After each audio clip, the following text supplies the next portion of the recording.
Culture Me.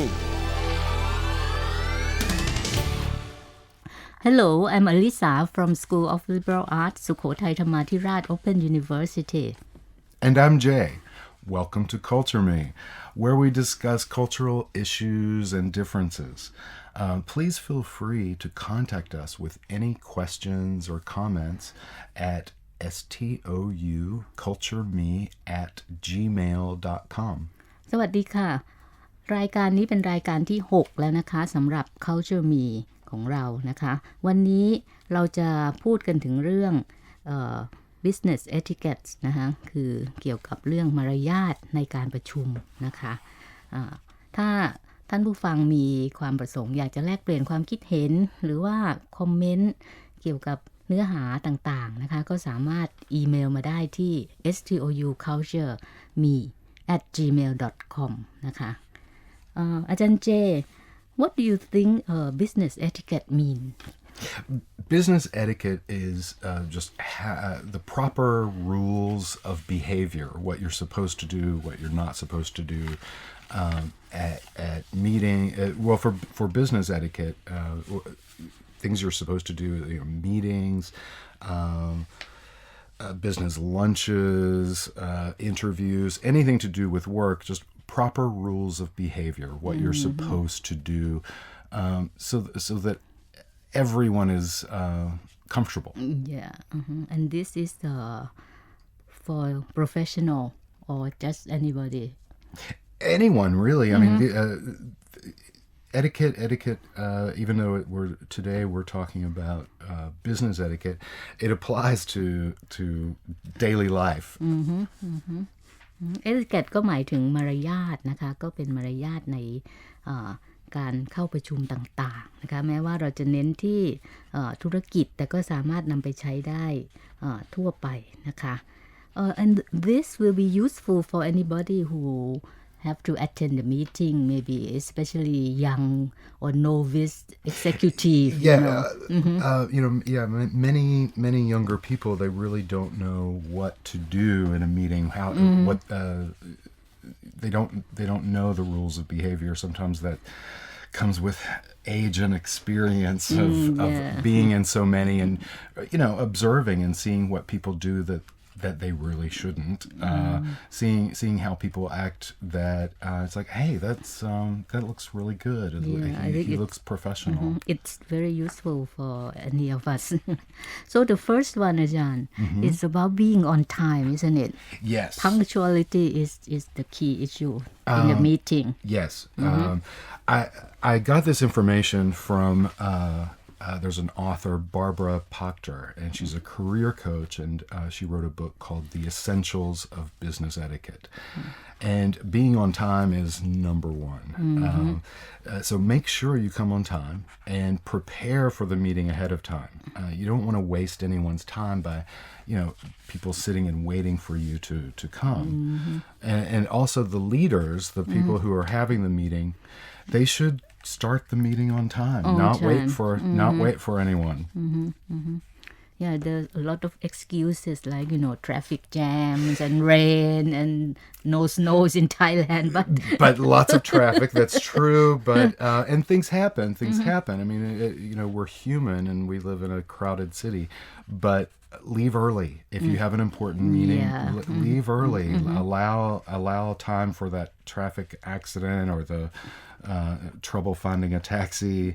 Allow that extra time if it's an important meeting. Okay, I agree with that. I think it's important to be on time so that we can have effective business meeting and effective result and effective workers. Yes.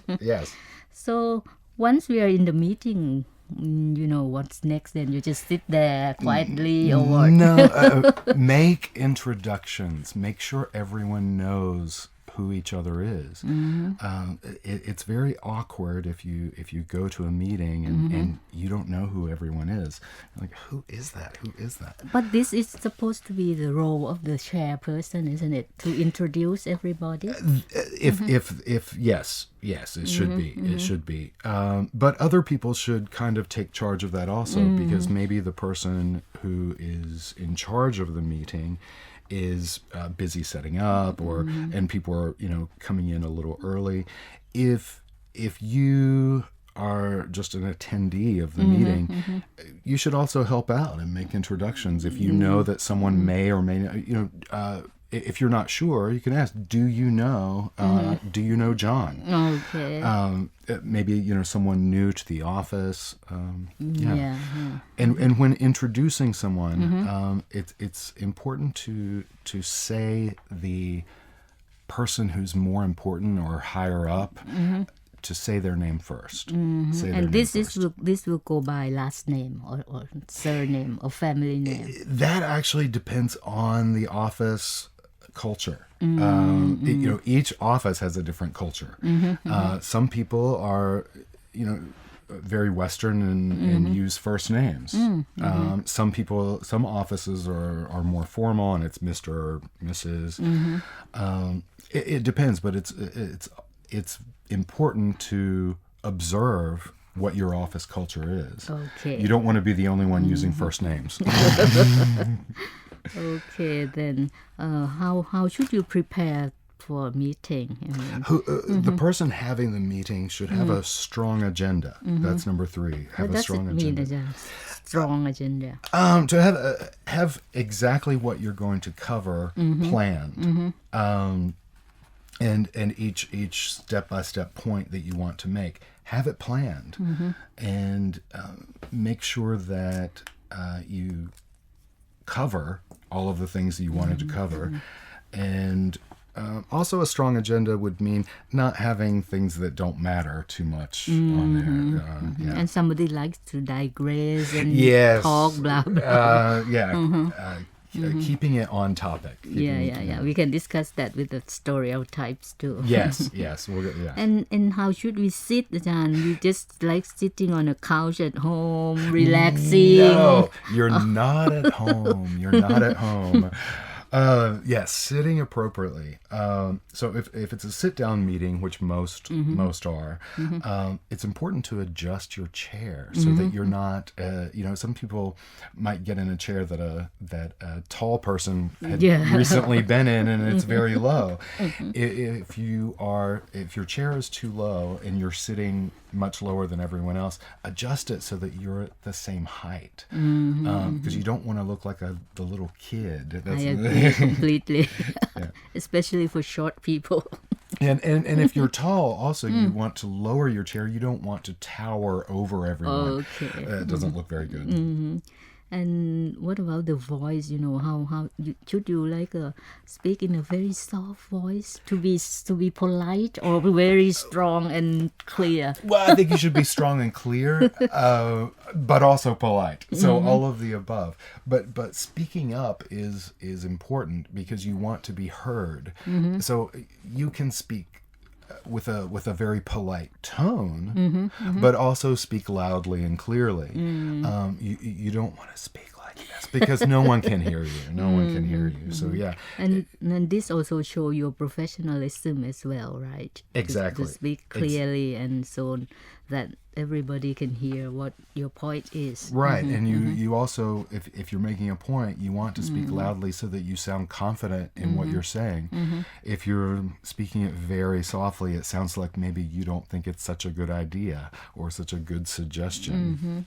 Ajahn, what about interrupting people when sometimes you just have these brilliant ideas and you want to speak out, but somebody will not stop. They keep on talking. True. It is usually considered a good thing if you have something to say to go ahead and interrupt. But it's the way that you do it that's important. To interrupt, but excuse yourself for doing so. What should be the polite phrase for that, Ajahn? Something like, excuse me, I'm sorry, something like that. But may I add something? May I interrupt for a moment? So yeah, just it's how you say it. It's how you say it. It's always best to try to wait and not interrupt and wait until there is that pause, and or to maybe raise your hand just slightly so that the to the chairperson. So the person speaking can recognize you and invite you to speak. But sometimes that's not possible. อาจารย์ what about the phone matters nowadays we have a cell phone mobile phone Yes. Many people break this rule. It's very rude to have your phone out at a meeting. It's distracting to everyone, and it's just rude. Don't have your phone out. Don't have your phone out. And definitely don't have it turned on. The ringer. Don't have the ringer turned on.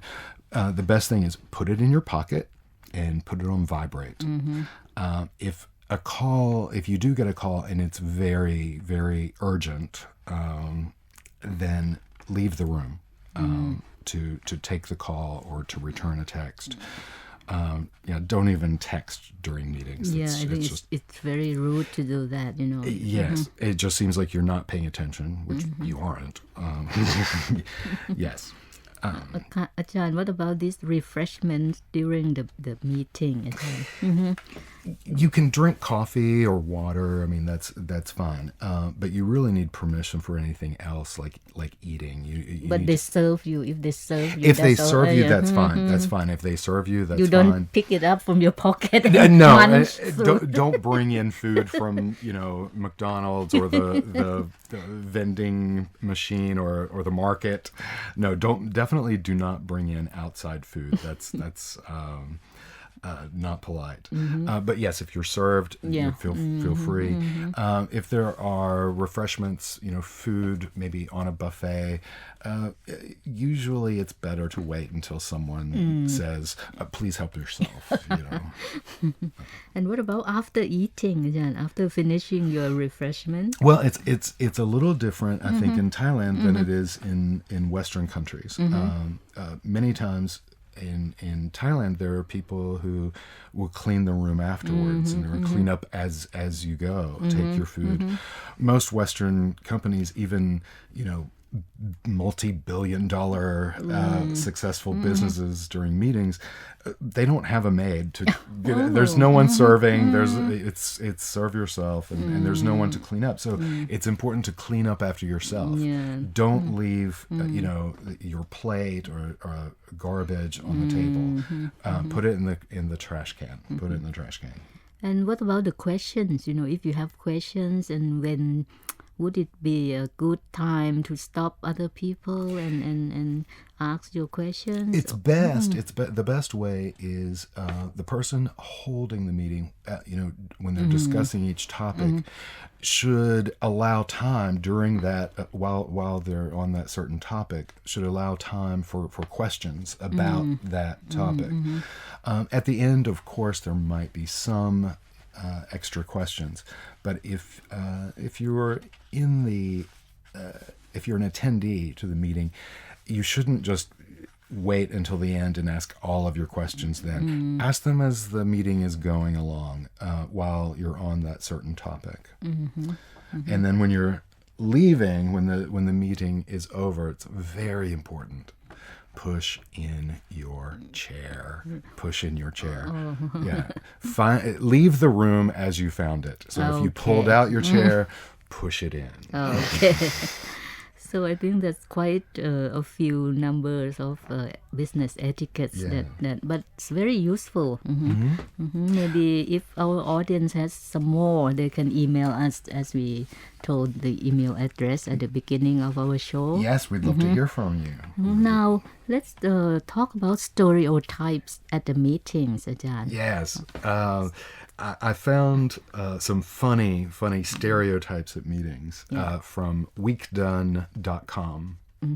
Stereotypes ก็หมายถึงคนที่เป็นแบบเฉพาะตัวเป็นอย่างนั้นนะคะเป็นแบบฉบับก็ว่าได้คือเป็นคนประเภทนั้นๆที่เรามักจะพบในมีตติ้งนะคะในการประชุมนะคะ So today we are talking about 12 stereotypes at at meetings. meetings. And these, keep in mind, these are the people you don't want to be. These are the badly behaved people who there's always at least But maybe one. it's ourselves. It could be. Yeah, well, we're all guilty Yeah. of doing things we're not supposed to do.